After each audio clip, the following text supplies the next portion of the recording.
নমস্কাৰ টাইমেট চৰ্চালৈ আপোনালোকক স্বাগতম জনাইছো আজি বাজেট হিমন্ত বিশ্ব শৰ্মাৰ প্ৰথমখন বাজেট দাখিল কৰা হৈছে এইখন বাজেটত আঁচনিৰ বৰষুণ দেখিবলৈ পোৱা গৈছে এই সম্পৰ্কে আজি আমি কথা পাতিম কেৱল বৃহৎ ঘোষণা কৰা হৈছে কিন্তু কেতবোৰ ঘোষণা কৰিবলৈ কৰবাত পাহৰি গৈছে নেকি এই বিষয়সমূহ আলোচনা কৰিবলৈ ষ্টুডিঅলৈ আমি তিনিগৰাকী বিশেষ অতিথিক আমন্ত্ৰণ কৰি আনিছো তেওঁলোকক একাধিক্ৰমে আমি চিনাকি কৰি দিব খুজিছো আমাৰ হৈতে সংযোগ স্থাপন কৰিছে বিৰোধীৰ উপদলপতি তথা সামগ্ৰী সমষ্টিৰ বিধায়ক প্ৰাক্তন মন্ত্ৰী ৰকিবুল হুছেইন ডাঙৰীয়া তেখেতক আমি স্বাগতম জনাইছো বিজেপিৰ বিধায়ক ৰূপেশ গোৱালা ডাঙৰীয়া আমাৰ হৈতে আছে তেখেতক আমি স্বাগতম জনাইছো আৰু লগতে অসমৰ এক প্ৰখ্যাত অৰ্থনীতিবিদ ফাইনাৰৰ সঞ্চালক বিনোদ লোহিয়া ডাঙৰীয়া তেখেতো আমাৰ হৈতে আছে তেখেতক আমি স্বাগতম জনাইছো প্ৰথমে যেহেতু আজি এখন বাজেট দাখিল কৰা হল আৰু প্ৰথম এগৰাকী অসমৰ মহিলা বিত্তমন্ত্ৰীয়ে বাজেটখন পঢ়ি শুনালে খুব ধুনিয়া লাগিলে হেতু আমি এপ্ৰিচিয়েট কৰিছো বিজেপিৰ প্ৰতিনিধিগৰাকী কাখলে প্ৰথমতে আমি আহিছো এই বাজেটখনক আপুনি ব্যক্তিগতভাৱে 100 ৰ ভিতৰত কিমান নম্বৰ দিব ৰূপেশ গোৱালা ডাঙৰীয়া না মই 100 ৰ ভিতৰত 100 দিম আৰু হসাকে আজি এটা খুব সুন্দৰ দিন আছিল আৰু অসমৰ ইতিহাসত এটা মানে সদায় সোণালী আখৰেৰে আজিৰ দিনটো লিপিবদ্ধ হৈ থাকিব আজি পোন প্ৰথমবাৰৰ বাবে আমাৰ মুখ্যমন্ত্ৰী মাননীয় হিমন্ত বিশ্ব শৰ্মা ডাঙৰীয়াৰ নেতৃত্বত যি চৰকাৰ গঠন হৈছে তেখেতৰো প্ৰথম বাজেট আৰু অসমৰ বাবে এগৰাকী মহিলা বিত্তমন্ত্ৰী হিচাপে আজি পোন প্ৰথমবাৰৰ বাবে যিখন বাজেট দাখিল কৰিছে হসাকে আদৰণি জনাইছো আৰু খুব সুন্দৰ বাজেট 100 নম্বৰ দিব কিহৰ কাৰণে 100 ভিতৰত 100 দিছে এই বাজেটখনে সকলো দিশ চুই গৈছে সুৰক্ষাৰ দিশটো চুই গৈছে ইয়াত আমাৰ যিসকল গাঁৱৰ মহিলা আমাৰ মাইক্ৰ ফাইনান্সৰ কথা আছে ইয়াত বহুত ডাঙৰ গুৰুত্বপূৰ্ণ কথা হেতু বাগিচাৰ ঘৰে ঘৰে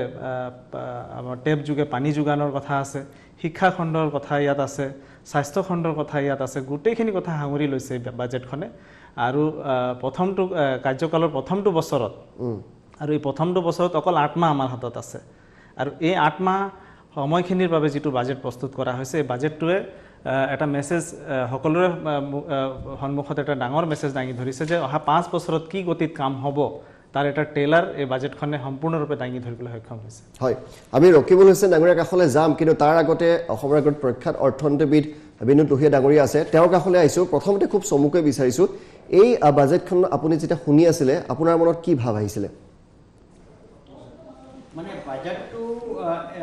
যেনেকৈ এক্সপেক্টেশন আছিল তেনেকৈ আহিছে বাজেটটো আমি খুব বেছি মানে আমি অৰ্থনীতিত মানে বিজনেসম্যান আছো গতিকে আমি গভৰ্ণমেণ্টৰ লিমিটেশনটো বুজি পাওঁ গভৰ্ণমেণ্টৰ কিমান লিমিটেশন আছে তাৰ ভিতৰত যেটো বাজেট আইছে বাজেটটো ভালে আছে ইণ্ডাষ্ট্ৰীৰ বাবে বিশেষ নাই ইয়াত বাট overall the budget is good for the economy মোক তেনেকা লাগি আছে এই কামটো কৰিব লাগিছিল বলা এইটো উল্লেখ থাকিব লাগিছিল এনেকুৱা এটা কিবা ভাব হৈছে আপোনাৰ আমাক লাগিছিল যে ইণ্ডাষ্ট্ৰীৰ কাৰণে অলপ বিশেষ কিবা এটা হ'ব লাগিছিল তেনেকৈ আমি ইণ্ডাষ্ট্ৰীৰ কাৰণে বিশেষ পোৱা নাই যেনেকৈ সব সেক্টৰত আছে হেলথত আছে এডুকেশ্যনত আছে ইৰিগেশ্যনত আছে বেলেগ মানে সব আছে কিন্তু ইণ্ডাষ্ট্ৰীৰ বাবে বিশেষকৈ একো ঘোষণা হোৱা নাই তো হেতু আমি অলপ মিস কৰি আছো বাট ওভাৰঅল যিমানটো এইবিলাক কাম যদি হৈ থাকে আৰু ইমপ্লিমেন্ট হৈ যায় যদি তেতিয়া বিজনেসটো নিজে অলপ গ্ৰো কৰিব তেনেকা লাগি আছে হয় আমি ৰকিবুল হুছেইন ডাঙৰীয়াৰ সৈতে সংযোগ স্থাপন কৰিছো ৰকিবুল হুছেইন ডাঙৰীয়া আপোনাৰ কাখলে আহিছো ইতিমধ্যে বিজেপিৰ প্ৰতিনিধি ৰূপেশ গোৱালা ডাঙৰীয়াই বাজেটখনক 100 ভিতৰত 100 নম্বৰ দিছে আপোনাক যদি কোন নম্বৰ এটা দিবলৈ আপুনি দিবনে মোক আপুনি বাজেটৰ বিষয়ে ক'ব দিয়ক এতিয়াটো কুইজ চলে মই তো দিগদাৰ পাম ক'বলৈ হয় সামগ্ৰিক বাজেটখনৰ কথা ক'ব দিলে মই হয় কি বুলি ভাবিছে আপুনি বাজেটখন হয় ঠিক সামগ্ৰিকভাৱে মই কথাখিনি কৈ হয় মই আপোনালোকৰ পৰা বিদায় ল'ম গতিকে মই সামগ্ৰিকভাৱে যদি ক'বলৈ কয় তেতিয়া মই আৰম্ভ কৰিম হয় নিশ্চিতভাৱে তেওঁ কাখলে আকৌবাৰ যাম তেওঁ কৈছে আপোনাৰ নাথাকে তেওঁ নম্বৰ নিদিয়ে এই কথাটো মই সুধিব বিচাৰিছো আঁচনি যিখিনি কথা ক'লে অকণ বেছি পুৰণা আঁচনিখিনিকে পুনৰবাৰ নতুন ৰূপত দিয়া যেন লগা হোৱা নাই নে যে এইখিনি আঁচনিটো চলি আছিলে হয় না আঁচনি যদি ভাল আঁচনি হয় সেইবিলাক এবাৰ নহয় 100 বাৰ কন্টিনিউ কৰিব লাগিব আৰু যিখিনি আঁচনি লৈছে নতুন কথাও তাত যথেষ্ট আমি দেখিবলৈ পাইছো আমি মানে বাগিচাৰ যিখন কথা আমি পাতিছোঁ বাগিচাৰ যিখন কথা যিটো কথা আমি পাতিছোঁ যে পোনপ্ৰথমবাৰৰ বাবে আপুনি যোৰহাট শিৱসাগৰ গোলাঘাট এই অঞ্চলবিলাকত মানে পানীৰ যিটো অসুবিধা সাধাৰণ ৰাইজে পানীৰ যিটো অসুবিধা ভোগ কৰে বাগিচাৰ ৰাইজে যিটো পানীৰ অসুবিধা ভোগ কৰে সেই অসুবিধাটো দূৰ কৰিবৰ কাৰণে যিটো মানে যুগান্তকাৰী পদক্ষেপ গ্ৰহণ কৰা হৈছে সেইটো নিশ্চয় আদৰণীয় আমাৰ লুহিয়া ডাঙৰীয়াই কথা এটা কৈছে যে উদ্যোগ খণ্ডৰ কাৰণে বিশেষ গুৰুত্ব প্ৰদান কৰা হোৱা নাই হয় কিন্তু চাহ উদ্যোগৰ কাৰণে বিশেষ গুৰুত্ব প্ৰদান কৰা হৈছে তেওঁলোকক সকাহ দিবলৈ চেষ্টা কৰা হৈছে যাতে তেওঁলোক এই অৰ্থনৈতিক অনাটনৰ মাজত যাতে অলপ সকাহ পায় আৰু ইণ্ডাষ্ট্ৰিটো যাতে ভালদৰে চলে আৰু ক্ষুদ্ৰ উদ্যোগবিলাকৰ কাৰণেও ইয়াত এটা আঁচনি আমি দেখিছোঁ বিশেষ আঁচনি ঘৰৰ ভাড়া দিব পৰা নাই বিজুলী বিল দিব পৰা নাই কোভিডৰ কাৰণে গতিকে তেওঁলোকক সকাহ দিবৰ কাৰণেও ইয়াত এটা আমি ৰূপৰেখা দেখা পাইছোঁ হয় আমি ৰকিবুল হুছেইন ডাঙৰীয়াৰ কাষলৈ পুনৰবাৰ গৈছোঁ হয় এই বাজেটখন সম্পৰ্কে আপুনি কি ক'ব এই মুহূৰ্তত সামগ্ৰিকভাৱে ঋতুস্মিন ডাঙৰীয়া এইখন বাজেট আপোনাৰ 2021-22 এইখনে নহয় জানো হয় হেল্ল' হয় হেল্ল' হয় শুনি আছোঁ এইখনলৈ ক'বলৈ যাওঁতে এই যোৱা 5 বছৰৰ কথা অলপ আনিব লাগিব কাৰণ এখন ঘৰ এখন দোকান বাজেট চলিবলৈ হ'লে আগৰখিনি নোকোৱাকৈ আজিৰ কথাখিনিৰ কোনো গুৰুত্ব নাথাকিব আমি সৰুৰ পৰা দেখিছোঁ যে আমাক বিভিন্ন ব্যৱসায়ীয়ে হালকাঠা পাতে বছৰেকত তাৰমানে যদি ক'ৰবাত বাকী লয় সেই বাকীখিনি সেই হালকাঠাৰ যোগেদি তেওঁলোকে আনি সেটা আগৰ পইচাখিনি অলপ দিয়ে আকৌ নতুনকৈ বাকী দিয়ে গতিকে মই আপোনালোকক দেখাব খুজিছোঁ যে এইখন আগৰ বিজেপি চৰকাৰৰ 26 জুলাই 2016ৰ বাজেট এইখন আপোনাৰ 7 ফেব্ৰুৱাৰী 2017ৰ বাজেট এইখন আপোনাৰ 12 মাৰ্চৰ 18 বাজেট 19ৰ বাজেট 20ৰ এখন বাজেট এইখন আপোনাৰ দূৰত আছে নালাগে বাৰু গতিকে এই বাজেটবিলাক আমি যে পাতিছোঁ কথাবিলাক প্ৰত্যেকবাৰে বাজেট দিয়াৰ পিছত এনেকৈ টক শ্ব' হয় আৰু টক শ্ব' হোৱাৰ পিছত মানুহক এটা সপোন দেখুৱায় আৰু পিছত যেতিয়া বাকী কথাবিলাক পাতা যায় দেখা যায় যে এই যে কাগজ পত্ৰ ইয়াত যে ভিতৰত যে আলোচনা কৰোঁ তাৰ 80% কামেই নহয় মই কেৱল মনত পেলাই দিবলৈ বিচাৰিছোঁ যে এই যে আগৰ 5 বছৰৰ বাজেটবিলাকত হোৱাৰ আগত তৰুণ গগৈ ডাঙৰীয়া চৰকাৰ আছিল য'ত ময়ো আপোনাৰ তেওঁৰ মন্ত্ৰীসভাত মন্ত্ৰী আছিলোঁ আপুনি এজন প্ৰতীক্ষা সাংবাদিক আপোনাক সকলোৱে জানে আপোনাৰ নিশ্চয়কৈ মনত আছে সেই সময়ত কংগ্ৰেছক আমাক কুণ্ঠাচা কৰি দিছিলে নতুন চৰকাৰ বিজেপিৰ আহি যে তৰুণ গগৈ ডাঙৰীয়াৰ চৰকাৰখনে অসমক ধাৰুৱা কৰি থৈ গ'ল 10,000 কোটি টকা অসমক ধাৰুৱা কৰি অসমৰ আজি জন্ম হোৱা শিশুটোৰ মূৰটোৰ ঋণ হৈ গ'ল আৰু সেই সময়ত এনেকৈ টক শ্ব' হৈছিলে যে তৰুণ গগৈয়ে ইকনমিটো বেয়া কৰিলে যি তৰুণ গগৈ কৰ্মচাৰীসকলক দৰমহা নিদিয়াৰ পৰা এটা ইকনমিটো ভাল কৰিছিল সেই তৰুণ গগৈক একেবাৰে কুণ্ঠাচা কৰি দিয়া গ'ল আৰু এনেকুৱা এটা ইম্প্ৰেশ্যন দিয়া গ'ল যে নতুন চৰকাৰখনে কেন্দ্ৰটো বিজেপি চৰকাৰ ৰাজ্যটো বিজেপি চৰকাৰ গতিকে কোনো ধাৰ ধুৰ নোলোৱাকৈ অসমক ভালকৈ চলাব কিন্তু আজিৰ তাৰিখত আপুনি নিশ্চয়কৈ জানে যে আজি কোনোবাই ভয়ত কোৱা নাই বেলেগ কথা অৰ্থনীতি আমাৰ ভাঙি চিঙি চুৰমাৰ চৰকাৰৰ হাতত টকা পইচা নাই 81,000 কোটি টকা ঋণৰ বোজা মাহে আমাৰ 30-32 নে 16-17,000 কোটি টকা ইণ্টাৰেষ্ট আমাৰ প্ৰিন্সিপাল এমাউণ্টটো থাকিবই দিবলগীয়া হৈ আছে ঋণত পোত খাই আছে প্ৰত্যেকজন শিশু আজি জন্ম হোৱা প্ৰত্যেকজন লোকৰ 31,000 টকা মূৰত ধাৰ এইবোৰী সমস্যা কোভিড-19ৰ সমস্যা এই সময়খিনিত আমি ভাবিছিলোঁ যে এখন বাজেট হ'ব সেই বাজেটখনত পুৰণা কথাবিলাকৰ উল্লেখ থাকিব কিন্তু নতুনকৈ যিটো মূল্য বৃদ্ধিয়ে মানুহক জুৰুলা কৰিছে দুখীয়া মানুহৰ বস্তুৰ দাম কমোৱাৰ কিবা এটা উপায় তাত থাকিব পেট্ৰল ডিজেলৰ দাম বাঢ়োতে আমি ক'লে যে এইটো চেণ্ট্ৰেল গভৰ্ণমেণ্টৰ ছাবজেক্ট তৰ্কৰ খাতিৰত আজি সেইবিলাক কথা নকলোৱেই বা মিঠাতেলৰ 200 টকাটোতো ক'ৰবাত কমাব পাৰিলেহেঁতেন অন্যান্য খাদ্য সামগ্ৰী অত্যাৱশ্যকীয় সামগ্ৰীৰ বস্তুৰ দাম কমাব পাৰিলেহেঁতেন এখন কৰ ফ্ৰী বাজেট দিয়াতকৈ ধনু মানুহে ব্যৱহাৰ কৰা মদ খোৱা মদৰ ওপৰত সেইবিলাকৰ ওপৰত কিছু কৰ বেছিকৈ লগাই আজি আপোনাৰ কিছু দুখীয়া মানুহক আপোনাৰ ৰেহাই দিব পাৰিলেহেঁতেন। আজি আপোনাৰ কাকতত পঢ়িলোঁ যে কোভিডৰ সময়ত ঘৰত সোমাই থকাৰ কাৰণে এজন মানুহে মদ খাই মহিলাসকলক অত্যাচাৰ কৰা অনেক উদাহৰণ ৰেকৰ্ড আজি পৃথিৱীত আজি হৈছে। আৰু সেই কোভিডৰ সময়ত ৰাতিপুৱাই আমাৰ এই চৰকাৰখনে মদৰ দোকানখন 9টা বজাতে খুলি দিছে। আৰু সেয়েহে আজি দেখা গৈছে যে উপাৰ্জন যিটো দেখুৱাইছে আবকাৰী শুল্ক এক্সাইজৰ পৰা বেছি ৰেভিনিউ আজি পাইছে। উপাৰ্জনৰ বাদ আজি বেলেগ ধৰণেৰে ওলোৱাৰ কোনো পৰিকল্পনা এই চৰকাৰখনৰ এই বাজেটত পৰিস্ফুট আজি নহ'ল। এই কোভিডৰ সময়ত বস্তু বাহানিৰ দাম হৈছে হাহাকাৰ লাগিছে আৰু চৰকাৰে হেলিকপ্টাৰ লৈ ঘূৰি ফুৰিছে। যদি হেলিকপ্টাৰৰ পইচাখিনি তেওঁলোকৰ নিজৰ হয় আমাৰ কোনো ক'বলগীয়া নাই, কিন্তু যদি হেলিকপ্টাৰৰ পইচা দুখীয়া মানুহৰ তেলৰ পইচা, দুখীয়া মানুহৰ খাদ্য সামগ্ৰীৰ পইচা, দুখীয়া মানুহৰ বিদ্যুৎ মাচুল দিয়া পইচা, আমি কিন্তু এই কথাবিলাক চৰকাৰৰ পৰা সুধিম। আজি যিটো সময়ত কোভিডৰ সময়ত উপাৰ্জন বন্ধ হৈ গৈছে, মানুহে দোকানখন খুলিছে, কোনো বিক্ৰী বাৰ্তা নাই, আকৌ দোকানখন বন্ধ কৰি দিবলগীয়া হৈছে। এক পইচা আপোনাৰ দোকানত বিক্ৰী নাই, দোকানত বিক্ৰী নথকাৰ কাৰণে আজি আমাৰ ঘৰখন নচলা হৈছে পৰিয়ালটো। আৰু তাৰ ফলত সেই দোকানখনৰ কৰ্মচাৰীসকলক দৰমহা দিব পৰা নাই স্বত্বাধিকাৰে, আৰু সেই কৰ্মচাৰীসকলে দৰমহা নোপোৱাৰ কাৰণে কৰ্মচাৰী পৰিয়ালটো আমাৰ চলিব পৰা নাই। আৰু সেই সময়খিনিত চৰকাৰে মিতব্যয়ী হ'ব লাগে, তেওঁ খৰচ কমাব লাগে। হেলিকপ্টাৰলৈ নলবাৰীলৈ যায়, হেলিকপ্টাৰলৈ বৰপেটালৈ যায়, হেলিকপ্টাৰলৈ আমাৰ নগাঁৱলৈ যায়। এই সময়খিনিত হেলিকপ্টাৰ যোৱাটো অলপ কমাব নোৱাৰে জানো আপোনালোকে কওকচোন? অকল সেইটোৱে নহয়, বিদ্যুৎ মাচুল 30 ইউনিট কমাই দিম বুলি কৈছিলে। আমি 200 ইউনিট কমাম বুলি কওঁতো ৰাইজে আমাক বিশ্বাসত নলয়, তেওঁলোকক ল'লে। আজি 30 ইউনিট বিদ্যুৎ কমোৱাৰ কথাটো আহাই নাই। ভাবিব নোৱাৰে আপোনালোকে। BPL কানেকশ্যন, যাক ফ্ৰী কানেকশ্যন দিয়ে গাঁৱত, তাত 5 বছৰ তেওঁলোকে বিল নিদি একেলগে 30,000 40,000 টকাৰ লাইটৰ বিল দিছে। হাহাকাৰ লাগিছে। ৰাজহুৱা জৰিমনা কৰিছে ব্ৰিটিছৰ নিচিনা। ট্ৰেন্সফৰ্মাৰতে কাটি দিছে। যদি 50জন মানুহৰ কানেকশ্যন আছে, যদি 10জনে বিল দিছে, 40জনে বিল দিছে, 10জনৰ দিয়া নাই, টাউনত সেই বিল নিদিয়া মানুহবিলাকৰ কাটে, গাঁৱত ট্ৰেন্সফৰ্মাৰত কাটি আমাৰ ৰাজহুৱা আপোনাৰ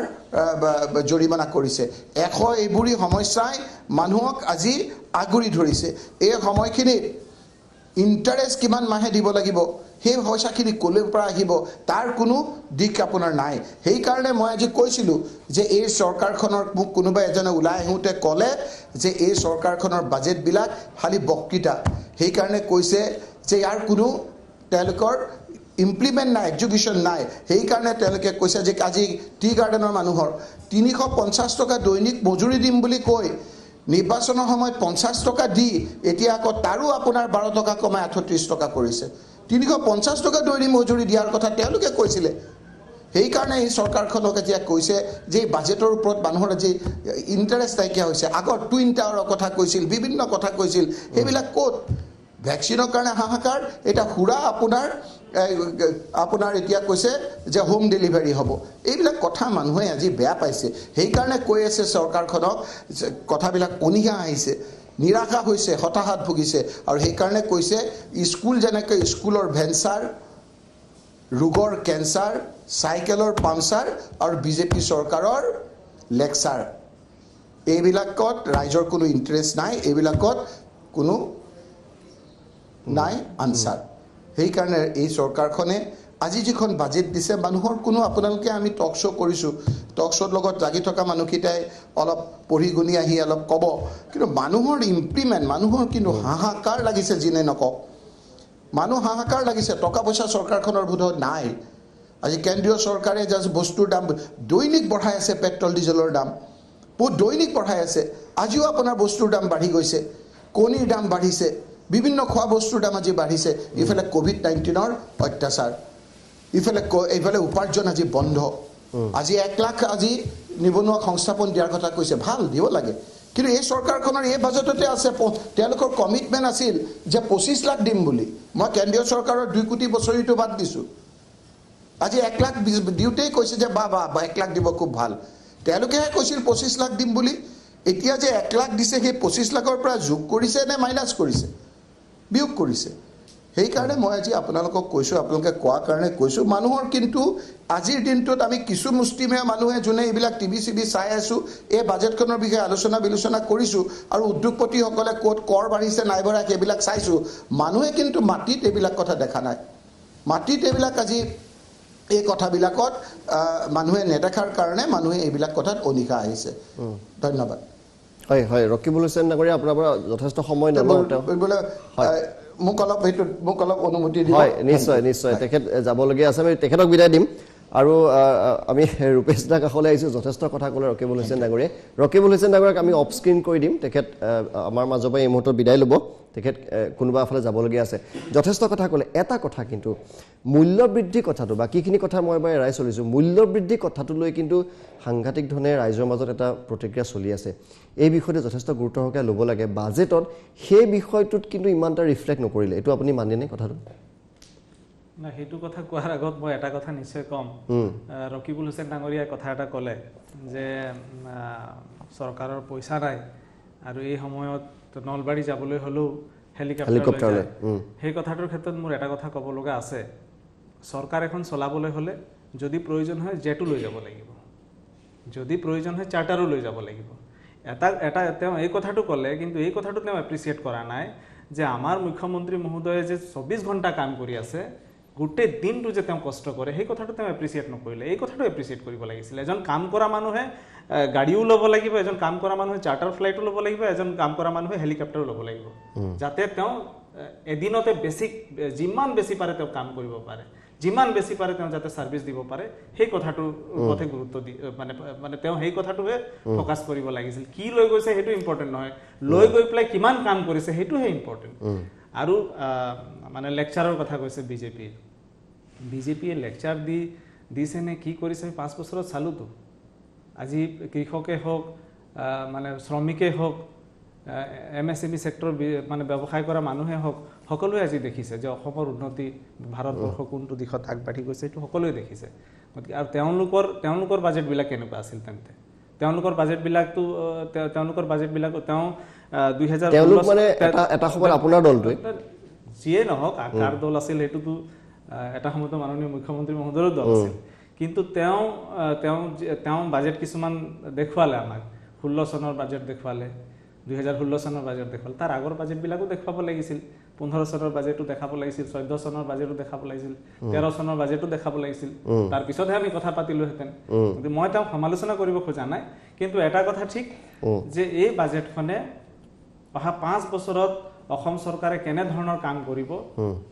সেই কথাটো ৰিফ্লেক্ট হৈছে আৰু নিশ্চয় আজি দেশত নহয় গোটেই বিশ্বতে এটা জটিল পৰিস্থিতি আহিছে কোভিড মহামাৰীৰ বাবে হেতুটো আমি অস্বীকাৰ কৰিব নোৱাৰো আৰু এই মহামাৰীৰ সময়ত আমি সকলো একজুট হ'ব লাগিব এই মহামাৰীৰ এটা জটিল পৰিস্থিতিৰ মাজতো যে চৰকাৰখনে এনে ধৰণৰ বাজেট এটা প্ৰস্তুত কৰিব পাৰিছে সকলো শ্ৰেণীক চুই যাব পৰাকে যে এখন বাজেট প্ৰস্তুত কৰিব পাৰিছে তাৰ কাৰণে আমি হলাগ ল'ব লাগে আমি শুভেচ্ছা দিব লাগে তেওঁলোকে হেতু কৰাৰ বিপৰীতে বিৰোধী হয় বুলিয়ে বাজেটখনক সমালোচনা কৰিবলৈকে বাজেটখনৰ একো নাই তাৰ মানে সমালোচনা কৰিবলৈ একো নাই কাৰণ খুব সুন্দৰ বাজেট হৈছে আৰু এই পৰিস্থিতিত ইয়াতকে ভাল বাজেট হ'বই নোৱাৰে যেটো বাজেট প্ৰস্তুত কৰিছে হসাকে আমি প্ৰশংসা কৰি এই পৰিস্থিতিত ইয়াতকে সুন্দৰ বাজেট হ'ব নোৱাৰে বিনোদ লোহিয়া ডাঙৰীয়া এই বিষয়টোৰ ক্ষেত্ৰত আপোনাতকে হয়তো আমাৰ আজি যি সকল অতিথি আছে আপোনাতকে ভালকে কোনো ক'ব নোৱাৰিব হেকানে আপোনাৰ কাষলৈ আহিছো এই পৰিস্থিতিত ইয়াতকে আৰু ভাল বাজেট দিয়াটো সম্ভৱ নহয় নেকি টু সাম এক্সটেন্ট মই গলা সাহেবৰ লগত সহমত আছো এই কাৰণে যে যেটো কোভিড সিচুৱেশন আছে আৰু যেটো একমাহ হৈছে চৰকাৰটো নতুন গঠন হৈছে 5 বছৰ পুৰণা হলেও যদি নেতৃত্ব পৰিৱৰ্তন হোৱাৰ পিছত কিবা এটা পলিসি বিলাক অলপ চেঞ্জ হৈ যায় তো একমাহ হেতু বাজেটটো আছে 8 মাহৰ কাৰণে তো এই পৰিস্থিতি যেটো আছে বাজেটটো ঠিকই আছে আৰু যে তেওঁ যি ক'লে MSMEৰ কাৰণে ক'লে হেতু আমি কম যে অসম চৰকাৰৰ যেটো SGST ৰিম্বাৰ্সমেন্ট স্কিম যেটো আছিল যেটো চলি আছে এক বছৰ পৰা অলপ দিগদাৰ পাই আছো আমি পইচা পোৱা নাই ইন্ডাষ্ট্ৰীয়ে কিন্তু implementation is very good in comparison to the central গভৰ্নমেন্টৰ যি নিডছ স্কিম আছে কেটামান ফৰ্ম এতিয়ালৈকে ফৰ্ম ৰিলিজ হোৱা নাই আমাৰ চৰকাৰৰ লগত গহাৰি থাকে যে যি আপুনি যেতিয়া পলিচি স্কিম বনায় তাৰ গাইডলাইন তাৰ পলিচি একেলগত ৰিলিজ হ'ব লাগে এতিয়া আমাৰ এটা হেৰি ডিচেম্বৰ মাহত এটা নটিফিকেশ্যন ওলাইছে যে আপুনি নতুন ইণ্ডাষ্ট্ৰি খুলিলে 3 বছৰ আপোনাক একো হেৰি ল'ব নালাগে লাইচেন্স এইবিলাক ল'ব নালাগে লাইচেন্স পাৰ্মিশ্যন NOC এইবিলাক ল'ব নালাগে আৰু কোনো আপোনাৰ তাত ভিজিট নকৰে ইনস্পেকশ্যন নকৰে কিন্তু 3 বছৰ ভিতৰত আপুনি সেইবিলাক লৈ ল'ব লাগিব এইপিনে আমি SGST স্কিমটো যিটো আছে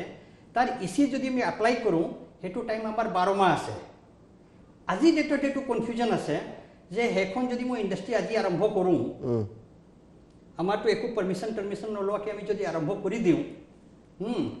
এক্সামশ্যনটো আমাৰ কি হ'ব কিয় এক্সামশ্যনৰ কাৰণে চেকলিষ্ট আছে এইবিলাক ডকুমেণ্ট হ'লেহে আমি ইচি পাম নহ'লে নাপাম তো সেইটো কাৰণে আমি কথা পাতিছিলোঁ এই কেইদিনমান 3-4 দিন আগতমান ইণ্ডাষ্ট্ৰি ডিপাৰ্টমেণ্টত ইজ অফ ডুইং বিজনেছত এটা হেৰি মিটিং এটা আছিলে কেইটামান ইণ্ডাষ্ট্ৰি অৰ্গেনাইজেশ্যন আছিলে আমিও আছিলোঁ মই আছিলোঁ তাতো আমি ক'লোঁ যে আপোনাক এতিয়া এক্সাম্পল দিওঁ যে মোৰ ইণ্ডাষ্ট্ৰিটো আছে within a territory of this industrial area তাত GMCৰ NOC লাগে নতুন ইণ্ডাষ্ট্ৰি এটা কৰিব গ'লে যেতিয়া মই ইণ্ডাষ্ট্ৰিয়েল ষ্টেটৰ ভিতৰত আছোঁ তেতিয়া আমাক সেইটোতো NOC দৰকাৰ হ'ব নালাগে তেনেকুৱা কেইটামান আছে যে চলি আছে পৰম্পৰাগতভাৱে চলি আছে এইবিলাক অলপ ৰিভিউ কৰি পেলাই ইভেলুৱেট কৰি পেলাই যিমানটো পাৰে ইজ অফ ডুইং বিজনেছ এটা বিষয় মই আপোনাক স্পেচিয়েলি সুধিব বিচাৰিছোঁ আজি যথেষ্ট আঁচনিৰ কথা কোৱা হৈছে বা এখন অসম চৰকাৰে হিমন্ত বিশ্ব শৰ্মাৰ চৰকাৰে যথেষ্ট আঁচনি আনিছে আৰু নিৰ্বাচনী প্ৰতিশ্ৰুতিও আছিলে বিভিন্ন আঁচনি এই কথাষাৰ আপুনি আগতেও কৈছে মই আকৌ আপোনাক সুধিছোঁ যে এই আঁচনি যে দিয়ে হিতাধিকাৰী যে সৃষ্টি কৰে এই বিষয়টো আপুনি খুব এটা পচন্দ নকৰে কিয় না যিমানবিলাক স্কিম লোৱা যায় প্ৰপাৰলি বাজেট এলোকেট কৰি পেলাই গ্ৰাউণ্ডত বস্তুবিলাক আহিব লাগে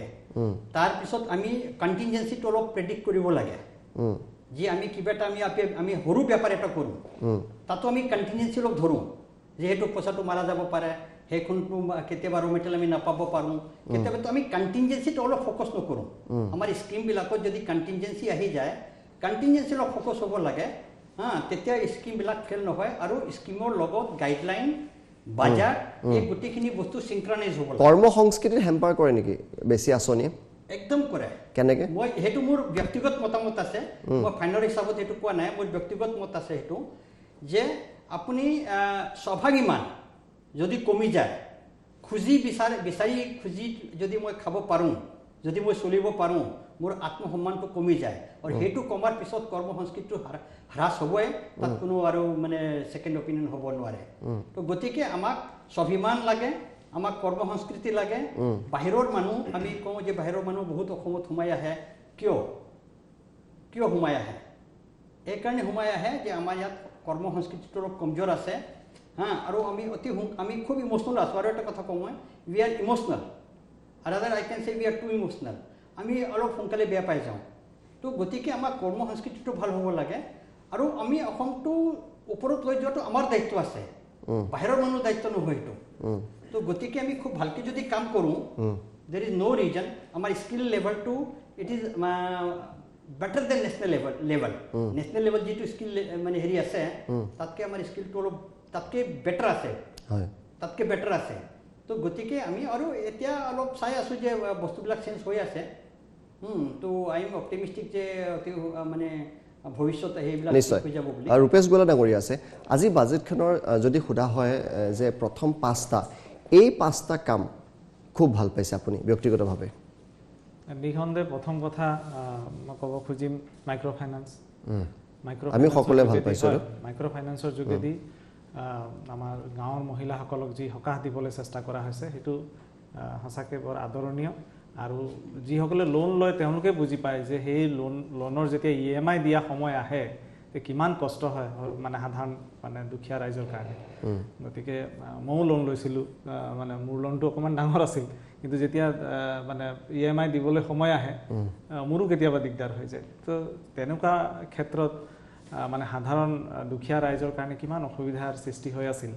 আৰু এইটো এটা নিৰ্বাচনৰ সময়ত আমাৰ মাননীয় মুখ্যমন্ত্ৰী মহোদয়ৰ কমিটমেণ্ট আছিল আৰু প্ৰথম বাজেটতে তেওঁ কমিটমেণ্ট সম্পূৰ্ণ কৰিবলৈ যোৱাটো সঁচাকৈ ডাঙৰ কথা আৰু দ্বিতীয় কথা 1 লাখ নিবনুৱা যুৱক যুৱতীক আজি উল্লেখ কৰি দিছে ডিপাৰ্টমেণ্ট ৱাইজ কোন ডিপাৰ্টমেণ্টত কিমান জব বেছিহে দিছে 1,43,000 1,43,000 তো সেইটো এটা সঁচাকৈ মানে আদৰণীয় পদক্ষেপ আৰু এটা মই বাগিচাৰ যিটো প্ৰতি অসমৰ যিমানবিলাক বাগিচা চাহ বাগিচা আছে সকলো চাহ বাগিচাতে বিশুদ্ধ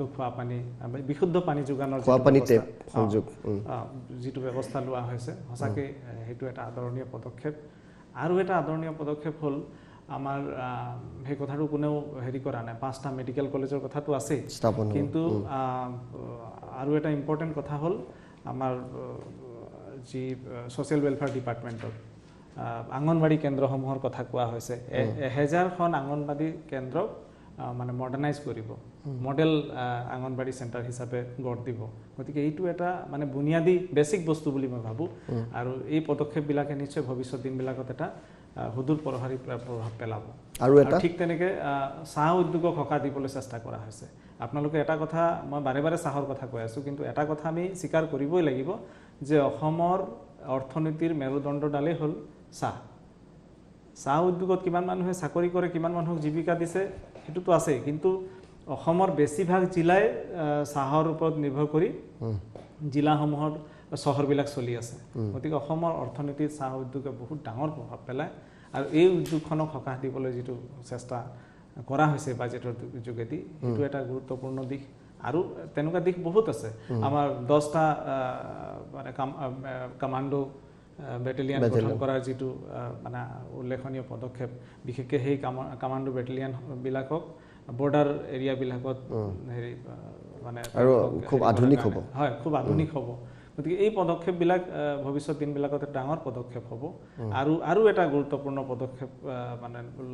ল'বলৈ আগবঢ়া হৈছে সেইটো হৈছে মথাউৰিৰ ওপৰত ৰাস্তা 1000 কিলোমিটাৰ গতিকে এইটো কেতিয়াও হোৱা নাছিল আৰু এইটো সম্পূৰ্ণৰূপে চাইণ্টিফিক মানে যদি মথাউৰিবিলাক নিৰ্মাণ কৰা হয় ঠিকেই কিন্তু নিগনিয়ে নষ্ট কৰে বা অন্যান্য বহু কাৰণত মথাউৰিবিলাক নষ্ট হয় আৰু ভৱিষ্যত দিনবিলাকত ৰাস্তা হোৱাৰ লগে লগে তাত যেতিয়া হাবি বন নগজিব মথাউৰিটো সুৰক্ষিত হৈ থাকিব আৰু মথাউৰি সুৰক্ষিত হৈ থকাৰ লগে লগে আমি বানপানী সমস্যাৰ পৰা বহু ক্ষেত্ৰত আমি বাচি যাব পাৰিম আৰু বানপানী সমস্যাৰ নিচিনা এটা ডাঙৰ সমস্যা বছৰে বছৰে যিটো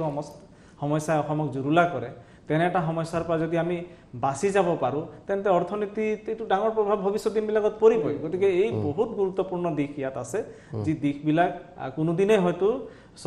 কোনো এখন চৰকাৰে ইমান চিৰিয়াছলি ভবা নাছিল যিবিলাক কথা তেওঁ সূক্ষ্মভাৱে সৰু কথা কিন্তু বহুত ডাঙৰ কথা আৰু সেই কথাবিলাকে ভৱিষ্যত দিনবিলাকত ডাঙৰ প্ৰভাৱ পেলাব আৰু এটা গুৰুত্বপূৰ্ণ কথা মই ক'ব খুজিছোঁ সেই কথাটো অৱশ্যে অহা নাই কিন্তু মানে সেই কথাটোও আছে যে বাগিচাৰ লাইনে এতিয়া মানে ষ্ট্ৰীট লাইট দিয়াৰ কথা মাননীয় মুখ্যমন্ত্ৰী মহোদয়ে কৈছে গতিকে সেই কথাবিলাকে ভৱিষ্যত দিনবিলাকত আমাৰ গোটেই অসমৰ মানে যিটো মানে অৰ্থনীতিত এটা ডাঙৰ প্ৰভাৱ পেলাব কৰবাত নহয় কৰবাত আৰু অনলাইন ক্লাছৰ বাবে 8 লাখ ল'ৰা ছোৱালীক মানে মোবাইল ফোন দিয়াৰ কথা আছে তাৰপিছত আমাৰ SRLMৰ যিসকল আমাৰ ৱাৰ্কাৰ তেওঁলোকক স্কুটি দিয়াৰ কথা কোৱা হৈছে গতিকে এই কথাবিলাকে নিশ্চয় ভৱিষ্যত দিনবিলাকত নিশ্চয় আমি খুব বেছি সময় নলওঁ আপোনাৰ কাষলৈ আহিছোঁ এই আজি যিখন বাজেট আপুনি লগত লৈও আহিছে আৰু পুংখানুপুংখভাৱে আপুনি পঢ়িছেও 5টা পইণ্ট এনেকুৱা ক'ব নিজে মই ভাল পাইছোঁ 5টা পইণ্ট মই বেয়া পাইছোঁ মানে ভাল ক'ব গ'লে মাইক্ৰ' ফাইনেন্সৰ যিটো আছে সদায় আমি যি ঋণ দিয়া মানুহ যিবিলাক ঋণ ঘূৰাব নোৱাৰে সিহঁতক আমি কিবা এটা এক্সামশ্যন দি দিওঁ সিহঁতক ঋণ মাফ কৰি দিওঁ এইটো মই চাইছোঁ ইয়াত যিবিলাক ঋণটো টাইমলি পে'মেণ্ট কৰি আছে সিহঁতক 25,000 টকাৰ এটা দিয়া কথা ইনচেণ্টিভ দিয়া আছে is a very good step I appreciate it যে টাইমলি দিয়া মানুহ সদায় আমি চাই আছোঁ যিবিলাক দিব নোৱাৰি সিহঁতৰ বাদ দিয়া হ'ল সিহঁতক ফ্ৰী কৰি দিয়া হ'ল বাট ইনচেণ্টিভ যিটো দিলে সেইটো মই ভাল পালোঁ আৰু এমনেষ্টি স্কিম এটা আহিছে যিবিলাক এৰিয়াৰ আছে টেক্সৰবিলাকৰ তো এইবিলাকৰ কাৰণে আগত এতিয়াও চলি আছিলে তো এইটো এক্সটেনশ্যন চাকি দিছে আমি খুব পঢ়িব টাইম পোৱা নাই তো 3টাৰ পিছতো হেৰি দিলে বাজাৰটো খুব বেছি মানে প্ৰিপাৰেশ্যন কৰা টাইম আমি পোৱা নাই আৰু এমপ্লয়মেণ্ট আমি ভাল পাইছোঁ যি এমপ্লয়মেণ্ট যিটো দিছে দিছ ইজ ভেৰি গুড টেক্স একো দিয়া নাই সেইটো যিটো কোভিড চিটুৱেশ্যন চলি আছে চৰকাৰক টকাৰ খুব দৰকাৰ ফাণ্ডৰ খুব দৰকাৰ আছে তো সেইটো কাৰণেও তেওঁ যেনে তেনে মেনেজ কৰিছে আৰু মানে হেৰি টেক্স দিয়া নাই, this is another a good thing. তো অভাৰঅল ক'ব গ'লে মানে আপোনাৰ দৃষ্টিত কিবা বেয়া থাকি গ'ল, এইটো কৰিব লাগিছিলে? বেয়া থাকি গ'ল মানে মই আগতে ক'লোঁ যে আমি খুব বেছি হাই এক্সপেক্টেশ্যনটো ৰখা নাছিলোঁ। আমি বুজি পাওঁ যে চৰকাৰৰতো লিমিটেশ্যন এটা আছে। আমি দেউতাৰ পৰাতো বহুত কিবা কিবি বিচাৰি থাকোঁ, কিন্তু দেউতাৰটো এটা হেৰি থাকে যে পৰিয়ালক গোটেইখিনি বস্তুটো দিব নোৱাৰে, যিটো দিব লাগে। তেওঁ জানে যে মোক দিব লাগে, বাট দেৰ ইজ এ লিমিটেশ্যন। চ' আমি খুব বেছি ডিসএপইণ্টেড নহওঁ যে বাজেটত সেইটো হ'ব লাগিছিল, সেইটো হ'ব লাগিছিল। Overall budget is good. আৰু আমাৰ ফাৰ্ষ্ট মানে লেডি ফাইনেন্স মিনিষ্টাৰ আমি ইয়াতো আছোঁ, আৰু আমাৰ চেণ্টাৰত মানে লেডি ফাইনেন্স মিনিষ্টাৰ আছে। এনেও মহিলাবিলাক যি আছে ঘৰতো অলপ বেছি ভালকৈ চলাব পাৰে, তেওঁলোক ফাইনেন্সটো বেছি ভালকৈ মেনেজ কৰিব পাৰে। আমি পুৰুষবিলাকতো আৰ্নিংহে কৰোঁ, বাকী মেনেজটো সিহঁতিহে কৰে। গতিকে I think she has taken care of all sectors. ইণ্ডাষ্ট্ৰীৰ কাৰণে আৰু কিবা এটা ভাল হ'লহেঁতেন, ন' ডাউট। বাট সেইটো হিউমেন ৱান্টছ আৰ আনলিমিটেড। আমি যিমান পাম তাতকৈ বেছি আমাক লাগে, সেইটো কোনো কথা নাই। So' but overall the budget is good. নিশ্চয়। আমি দুয়োজন অতিথিকে ধন্যবাদ জনাইছোঁ। আজি বিধায়ক অখিল গগৈয়ে অকণমান ক'বলৈ থাকি গ'ল। মাননীয় মুখ্যমন্ত্ৰী মহোদয়ে তেখেতৰ ভাষণত বিধানসভাত মাজত কৈছিল তেওঁ যে আমি যাতে বাহিৰৰ পৰা কুকুৰা কিনি আনিব লগা নহয়, আমি যাতে কণী কিনি আনিব লগা নহয়, আমি যাতে মাছ কিনি আনিব লগা নহয়, সেই কথাটোৰ ওপৰত তেখেতে খুব গুৰুত্ব দিছিল তেখেতৰ ভাষণত। আৰু আজি বাজেটত সেই কথাটো প্ৰতিফলিত হৈছে। কৃষি খণ্ডৰ ওপৰত গুৰুত্ব দিয়া হৈছে, পশুপালনৰ ওপৰত গুৰুত্ব দিয়া হৈছে, ঘৰে ঘৰে পুখুৰী, ঘৰে ঘৰে মাছ, এই কথাটোও কোৱা হৈছে। গতিকে এই কথাবিলাক নিশ্চয় অসমৰ গাঁৱৰ অৰ্থনীতিত আৰু অসমৰ অৰ্থনীতিত মানে ডাঙৰ প্ৰভাৱ পেলাব। এইবিলাক যদি ইমপ্লিমেণ্ট ভালকৈ হৈ যায়, ডেফিনেটলি ইকনমিটো গ্ৰ' কৰিব। নিশ্চিতভাৱে। আমি বিদায় লৈছোঁ, কিন্তু বিদায়ৰ পৰত আমি বিধায়ক অখিল গগৈ এই বাজেটখনৰ সম্পৰ্কত কেতবোৰ মন্তব্য আগবঢ়াইছিল, সেই মন্তব্য আপোনালোকলৈ আমি এইবাৰ আগবঢ়াইছোঁ। এইবাৰ যি বিষয়টোৰ ওপৰত আটাইতকৈ গুৰুত্ব প্ৰদান কৰিব লাগিছিলে, সেই বিষয়টোত গুৰুত্ব প্ৰদান কৰাৰ ক্ষেত্ৰত চৰকাৰ সম্পূৰ্ণৰূপে বিফল হৈছে। বিষয়টো হ'ল যে কোভিড পৰিস্থিতি আৰু লকডাউন পৰিস্থিতি, এই দুই পৰিস্থিতিৰ ফলস্বৰূপে সমগ্ৰ অসমৰ সকলো শ্ৰেণীৰ মানুহৰ ওপৰত যি কুপ্ৰভাৱ পৰিলে, মানুহৰ জীৱন জীৱিকা মোটামুটি ধৰণে ধ্বংস হৈ গ'ল। হাজিৰা কৰা মানুহজনৰ পৰা, দৈনিক শ্ৰম কৰি খোৱা মানুহজনৰ পৰা, অসমৰ আটাইতকৈ ডাঙৰ ব্যৱসায়ীজনলৈকে, ক্ষুদ্ৰতম উদ্যোগটোৰ পৰা, ঘৰুৱা উদ্যোগৰ পৰা বৃহৎ উদ্যোগীলৈকে, উকিল বা শিল্পীসকলৰ পৰা অন্যান্য বিভিন্ন শ্ৰমজীৱী মানুহলৈকে, সেয়া অটোলাই হওক বা সেয়া কেব চালকেই হওক, এই মানুহবিলাকৰ বিভিন্ন শ্ৰেণীৰ ক্ষতিপূৰণৰ কাৰণে, বিভিন্ন শ্ৰেণীৰ মানুহৰ ক্ষতিপূৰণৰ কাৰণে যি ব্যৱস্থা গ্ৰহণ কৰাৰ কথা বাজেটত উল্লেখ কৰিব লাগিছিলে, সেই ব্যৱস্থাৰ কথা উল্লেখ নাই। পূৰ্বতেই ঘোষণা কৰা কেইটামান আঁচনি, যেনেকৈ কোভিডত মৃত্যু হোৱা পৰিয়ালৰ বিধৱাসকললৈ যি আৰ্থিক সাহায্য, ছাত্ৰ ছাত্ৰীসকল বা শিশুসকললৈ যি সাহায্য, সেইসকলৰ বাহিৰে বাকী সামগ্ৰিকভাৱে সমগ্ৰ শ্ৰেণীৰ মানুহৰ ওপৰত যি কুপ্ৰভাৱ পৰিলে, সকলোৰে উৎপাদন ক্ষমতা বৃদ্ধি কৰিবৰ কাৰণে, অৰ্থনৈতিক অৱস্থাক ভাল কৰিবৰ কাৰণে যি সাহায্য বা ক্ষতিপূৰণ দিয়াৰ কাৰণে আঁচনি ঘোষণা কৰিব বুলি আমি সকলোৱে আশা কৰি আছিলোঁ, মেগা এক স্কিম ঘোষণা কৰিব বুলি আমি আশা কৰি আছিলোঁ। দুৰ্ভাগ্যজনকভাৱে আমাৰ সকলোকে এই ক্ষেত্ৰত এই বাজেটখনে হতাশ কৰিলে। কোভিড পৰিস্থিতিটো সঠিকভাৱে উপলব্ধি কৰাত ব্যৰ্থ হ'ল। যদিও বাজেটখনত কেইবাঠাইতো 10-12 মান ঠাইত কোভিড সম্পৰ্কে আলোচনা কৰা হৈছে, কোভিড শব্দটো ব্যৱহাৰ কৰা হৈছে, লকডাউন শব্দটো ব্যৱহাৰ কৰা হৈছে, কিন্তু শব্দৰ মায়াজাল গঠা হ'ল, কিন্তু শব্দৰ মায়াজালৰ তলত জনগণৰ সমস্যা সমাধান কৰিবৰ কাৰণে কোনো বাস্তৱিক ব্যৱস্থা গ্ৰহণ কৰা নহ'ল। এইটোৱে এই বাজেটখনৰ আটাইতকৈ ডাঙৰ দুৰ্ভাগ্যজনক ঘটনা। বাকী উন্নয়নমূলক কাম কাজ, বিভিন্ন ধৰণৰ আঁচনিৰ কথাটো সকলো বাজেটতে থাকে, এই বাজেটতো আছে, সেইটো বেলেগ কথা। কিন্তু কোভিড পৰিস্থিতিক বুজি নোপোৱাটোৱে হ'ল আটাইতকৈ ডাঙৰ দুৰ্ভাগ্যজনক কথা। দ্বিতীয় আৰু আটাইতকৈ জ্বলন্ত সমস্যাটো হ'ল যে কেতিয়াৰ ভিতৰত, কোন সময়খিনিৰ ভিতৰত, কোন তাৰিখৰ ভিতৰত বা কোন মাহৰ ভিতৰত কোভিড ভেকচিন দি শেষ কৰিব পৰা যাব, এই সম্পৰ্কে কোনো কথাই ইয়াত অৱগত কৰা নহ'ল। গতিকে কোভিড ভেকচিন প্ৰদান আৰু কোভিডৰ ক্ষতিপূৰণ, এই যি মূল কথা আছিলে, এই বাজেটটোৰ মূল কথা এইবাৰ হ'ব লাগিছিলে। যদিও এই কথাবিলাক আলোচনা কৰা হ'ল, ইয়াৰ সমস্যা সমাধান কৰিবৰ কাৰণে কোনো ব্যৱস্থাই ইয়াত ৰখা নহ'ল। গতিকে আমি স্পষ্ট ভাষাত কৈছোঁ যে এই বাজেট পঢ়ি যিকোনো এজন ক্ষতিগ্ৰস্ত মানুহ হতাশ হোৱাৰ বাহিৰে অন্য কোনো উপায় নাই। অন্য কথাবিলাকলৈ মই আজি বেছিকৈ যাব খোজা নাই। আগবেলা আপোনালোকক বিভিন্ন কথা কৈছিলোঁ যে কৃষি ক্ষেত্ৰৰ ভাল খবৰটো হ'ল যে কৃষক মুক্তি সংগ্ৰাম সমিতিয়ে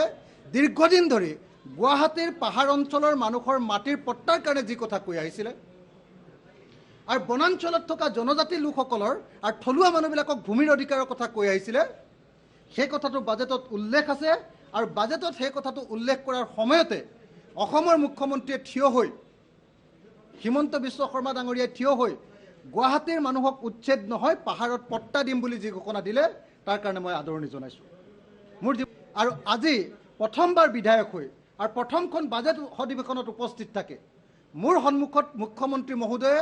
গুৱাহাটীৰ পাহাৰবাসী মানুহক মাটিৰ পট্টা দিম বুলি যে ঘোষণা কৰিলে, এইটো মোৰ জীৱনৰ কাৰণে এটা অত্যন্ত স্মৰণীয় দিনৰূপে ৰৈ গ'ল।